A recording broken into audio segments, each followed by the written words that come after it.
দিয়েছিল। সেই নীলাচল, যে নীলাচল আমাদের বৈষ্ণবঘাটা, গড়িয়া, জয়নগর, মজিলপুর হয়ে আমাদের গঙ্গাসাগর ধরে তার যে জার্নি, আমাদের গড়িয়ার বৈষ্ণবঘাটাও তিনি অনেকদিন ছিলেন 1510 খ্রিস্টাব্দে, তখন তার 24 বছর বয়স, 1486 খ্রিস্টাব্দে তার জন্ম। এবং সেই বাংলা ব্যান্ডের জনক চৈতন্য মহাপ্রভুর পরে, এক যুগ পরে প্রায়, এটা একটু আমার স্টেজে প্রায় এক যুগ পরে একজন মানুষ যিনি বাচ্চা ছেলে মেয়েদেরকে স্টেজে ডেকে নিতেন, বই মেলাতে ডেকে নিতেন, তিনি গৌতম চট্টোপাধ্যায়, মানে মহিনে ঘোরাঘুরি। তো তিনি একটা গান তৈরি করলেন, যে গানটা আজকে বলা যায় সারা পৃথিবীতে ছড়িয়ে পড়েছে। আমরা সবাই করি গানটা, অ্যানথেম বাংলা ব্যান্ডের। কিন্তু আজকে এই অ্যানথেমটা আমরা একসাথে করবো। আমি বেশি গাই না, তোমরা গাইবে, ওকে? চলো অ্যানথেমটা হোক, একটু টেম্পোটা ফাস্ট হোক।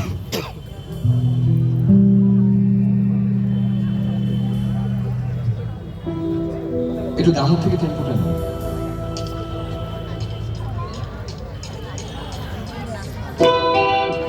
হাতগুলো দেখো, এদিকে হাতগুলো, এদিকে পিছনে, সবাই একসাথে। বাংলা ব্যান্ডের জন্য, আর সেই মানুষটার জন্য, সেই মানুষটা বেঁচে থাকতে হয়তো কিছুই পাননি, কিন্তু তার প্রাণ তিনি আজকে দেখছেন হয়তো অন্য এক জায়গা থেকে, হয়তো আমাদের মধ্যে দিয়ে। এই তো হাত একটু উপরে হবে, একসাথে এদিকে সামনে যাবেন সবাই।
নাচ হবে নাকি? একসাথে কি নাচ হবে?